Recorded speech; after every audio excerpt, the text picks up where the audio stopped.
Students हम पढ़ेंगे addition of vectors.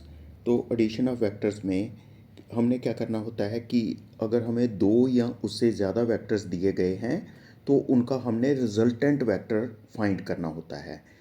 तो रिजल्टेंट फाइंड करने के लिए हम अलग अलग केसेस देख लेते हैं। पहले केस में हम ये देखते हैं कि अगर दो वेक्टर्स सेम डायरेक्शन में एक्ट कर रहे हों, व्हेन टू वेक्टर्स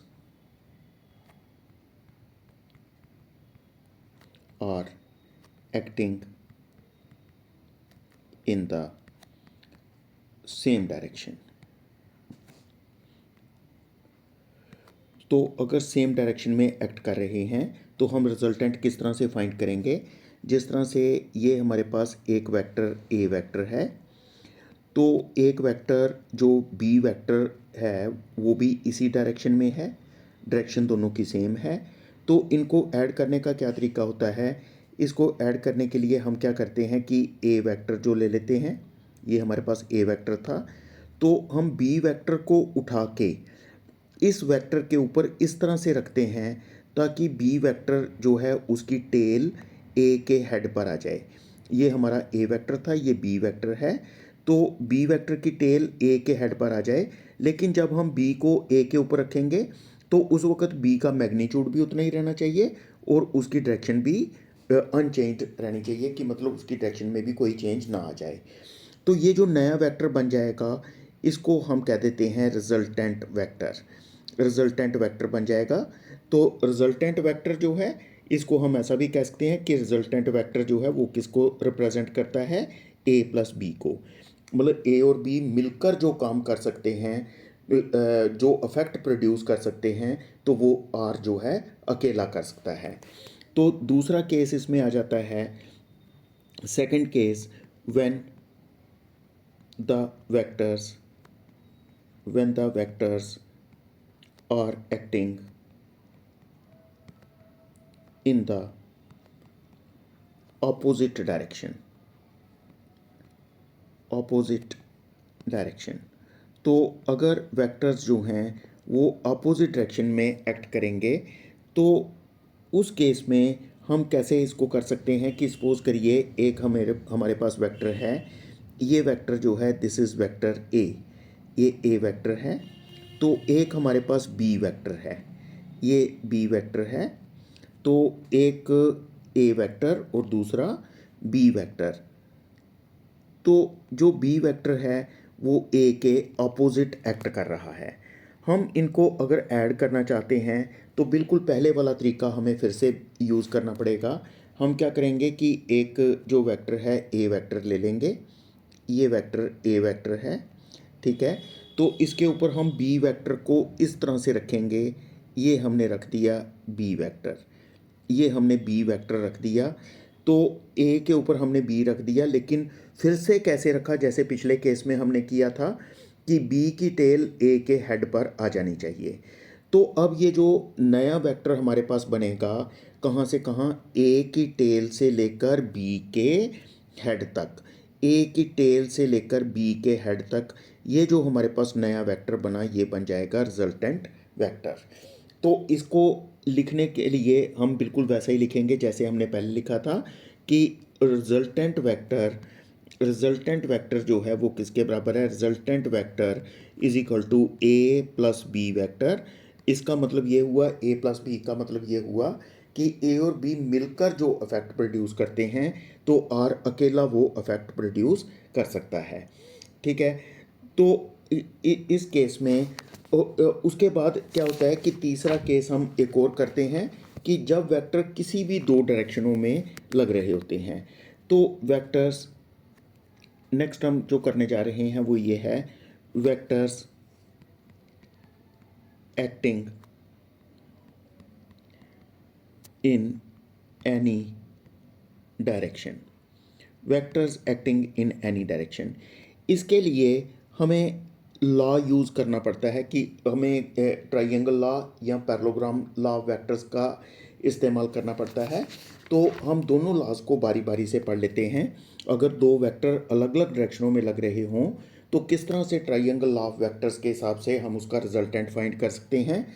तो जो रिजल्टेंट हम फाइंड करेंगे, रिजल्टेंट क्योंकि एक वेक्टर होगा तो इसलिए जो रिजल्टेंट होगा उसका हम मैग्नीट्यूड भी फाइंड करेंगे और डायरेक्शन भी फाइंड करेंगे। तो इसमें ये पहले हम जो करने जा रहे हैं that is the triangle law of vector addition triangle law of vector addition. इसमें ये बात कही गई है triangle law of vector addition में कि अगर हमें दो वेक्टर दिए गए हों जो क्या कर रहे हैं कि जो कि ऑर्डर में दिए गए हैं, if two vectors are given in magnitude and direction by the two sides of a triangle taken in order. अगर हमें दो वेक्टर्स दिए गए हैं, एक वेक्टर ये है, this is one of the vectors A vector and there is another vector which is B vector. ये दोनों वेक्टर्स जो हैं ये हमें ऑर्डर में दिए गए हैं, ठीक है। ये दोनों वेक्टर्स जो हैं हमें ऑर्डर में दिए गए हैं, ये है बी वेक्टर। तो तब इनका जो रिजल्टेंट है वो किसके बराबर हो जाएगा, resultant will be given by the closing side of the triangle taken in opposite order.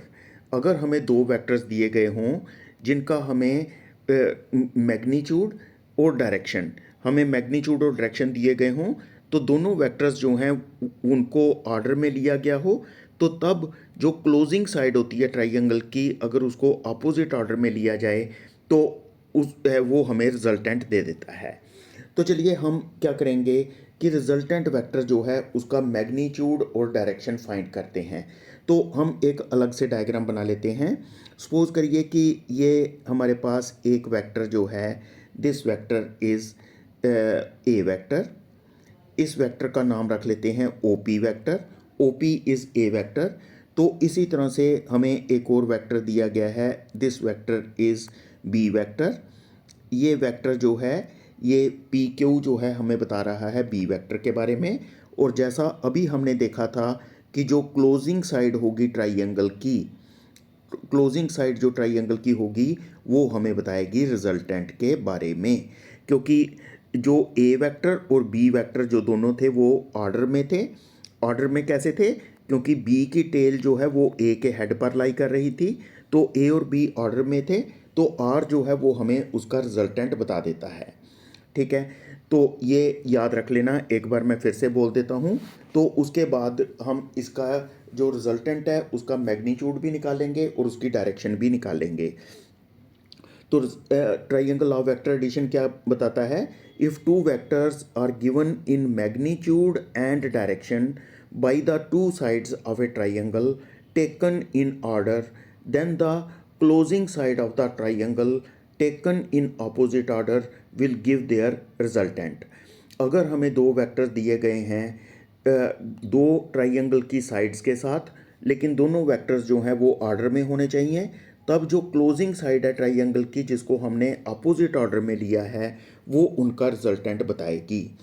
तो इसका रिजल्टेंट का मैग्नीट्यूड और डायरेक्शन फाइंड करने के लिए हम क्या करते हैं कि क्यू से एक परपेंडिकुलर बना देते हैं, किसके ऊपर, ऑन ओपी प्रोड्यूस्ड। ओपी को हम आगे प्रोड्यूस करते हैं, तो यहाँ पर क्यू एन एक परपेंडिकुलर बना देते हैं ऑन ओपी प्रोड्यूस्ड। तो ये जो ओ एन है, ओ एन जो है ए की डायरेक्शन है, तो ए की डायरेक्शन और बी की डायरेक्शन के बीच में आपस में एंगल बन रहा है थीटा। अगर ये एंगल थीटा बन रहा है तो तब हम ये देखेंगे यहाँ पर कि हमारे पास क्या हो जाएगा कि अगर हम ट्राइंगल देखेंगे, in triangle P N Q में क्या हो जाएगा, P N divided by P Q is equal to cos theta base upon hypotenuse. और पी एन जो है वो किसके बराबर हो जाएगा, that is equal to P Q cos theta. लेकिन पी क्यू आपको पता है किसके बराबर है, बी के बराबर है, तो it becomes B cos theta. इसी तरह से इसी ट्राइंगल में अगर हम देखेंगे कि Q N divided by P Q, P Q, Q N divided by pq, that will be equal to sin theta, which means qn, qn will be equal to pq sin theta. pq फिर से हम लिख सकते हैं b, तो qn will be equal to b sin theta. ये दो values हमने फाइंड कर ली, एक pn की और एक qn की. उसके बाद हम देख लेते हैं जो बड़ी ट्राइंगल है O Q N in triangle O Q N, क्योंकि ये राइट एंगल ट्राइंगल है तो इसमें क्या होगा, ओ क्यू का square is equal to O N का स्क्वायर प्लस क्यू एन का स्क्वायर, जिसका मतलब ये है ओ क्यू का स्क्वायर जो है दैट इज रिजल्टेंट, रिजल्टेंट का square is equal to O N. O N को क्या लिख सकते हैं, हम लिख सकते हैं O P plus P N, O P plus P N का स्क्वायर प्लस क्यू एन का स्क्वायर. इसको अगर हम कैलकुलेट करेंगे तो आर का square is equal to O P का स्क्वायर प्लस पी एन का square plus two O P into P N plus Q N का स्क्वायर. सभी की वैल्यू पुट कर देते हैं. आर का square is equal to what was O P was A का square. What is P N, P N हमने निकाला था, पी एन हमारे पास किसके बराबर आया था, पी एन जो है बी कॉस थीटा का, तो ये बन जाता है B square cos square theta plus two O P is once again A and P N is B cos theta. और व्हाट इज़ क्यू एन जो है वो हमारे पास बनता है बी साइन थीटा, तो बन जाएगा B square sine square theta. अब इसमें B square sine square theta plus B square cos square theta, B square निकाल लो कॉमन, तो R square will be equal to A square, तो B square cos square theta plus B square sine square theta जो है वो बन जाएगा B square, because sine square theta plus cos square theta is equal to 1, तो plus कितना बन जाएगा 2ab कॉस ऑफ थीटा. तो अब हमारे पास r जो है वो किसके बराबर हो जाएगा, r will be equal to root of a का स्क्वायर प्लस b का square plus 2ab cos of theta. ये हमारे पास बन गया रिजल्टेंट की वैल्यू, रिजल्टेंट का मैग्नीट्यूड हमने निकाल दिया. अब हमने रिजल्टेंट की डायरेक्शन भी निकालनी है, क्योंकि आपको पता है ए और बी तो हमें गिवन वेक्टर्स हैं, गिवन वेक्टर्स का मतलब उनका हमें मैग्नीट्यूड भी पता है और डायरेक्शन भी पता है. अगर हमें ये पता चल जाए कि रिजल्टेंट वेक्टर जो है वो ए के साथ कितना एंगल बनाता है, तो मैंने यहाँ पर सपोज किया कि रिजल्टेंट जो है वो ए के साथ कितना एंगल बना रहा है, it is making angle beta. अगर ये बीटा एंगल बना रहा है, अगर हमें बीटा का पता चल जाए तो इसका मतलब हमें रिजल्टेंट की डायरेक्शन का पता चल जाएगा.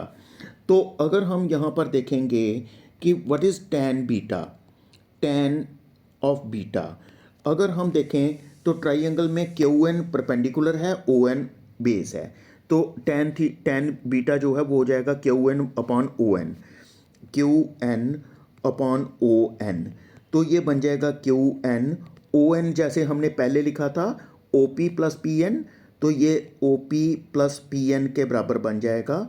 हम सभी की वैल्यू पुट करते हैं. क्यू एन जो हमारा था, Q N was B sine theta, B sine theta, तो ओ पी जो है दैट इज़ ए, तो पी एन जो है that is B cos theta. ये हम पहले से निकाल चुके हैं, तो जिसका मतलब ये हुआ कि बीटा किसके बराबर हो जाएगा, that will be tan inverse B sine theta upon A plus B cos theta. तो थीटा तो हमें पता है, तो हम B sine theta upon A plus B cos theta निकाल के उसका टैन इनवर्स देख लेंगे, that will give us angle beta. तो बीटा एंगल मिल जाने का मतलब ये हुआ कि हमें पता चल जाएगा कि जो ये जो मतलब जो रिजल्टेंट है वो ए के साथ कितना एंगल बनाता है, यानी उसकी डायरेक्शन का हमें पता चल जाएगा. उसके बाद सेकंड जो आ जाता है इसमें वो आता है parallelogram law of vector addition. इसमें बच्चों हमें ये बात बताई गई है कि अगर हमें दो वेक्टर्स दिए गए हों इन मैग्नीट्यूड एंड डायरेक्शन, दो वेक्टर्स का हमें मैग्नीट्यूड भी दिया गया है और डायरेक्शन भी दी गई है bye the two adjacent sides of the parallelogram. जैसे ये साइडें हैं, इन दोनों को बोलते हैं एडजेसेंट साइड्स। ये हमारे पास ए वेक्टर है, ये हमारे पास बी वेक्टर है, तो ये दो एडजेसेंट साइड्स हैं पैरेललोग्राम की। और सपोज कर लीजिए इनके बीच में एंगल बन रहा है थीटा, ठीक है। तो हमें दो वेक्टर दिए गए हैं bye the two adjacent sides of the parallelogram. तो अगर हम पैरेललोग्राम को कंप्लीट कर लें, पैरेललोग्राम को हम कंप्लीट कर लेते हैं इस तरह से, हम इस पैरेललोग्राम को कंप्लीट कर लेंगे, ठीक है। तो पैरेललोग्राम को अगर हम कंप्लीट करें,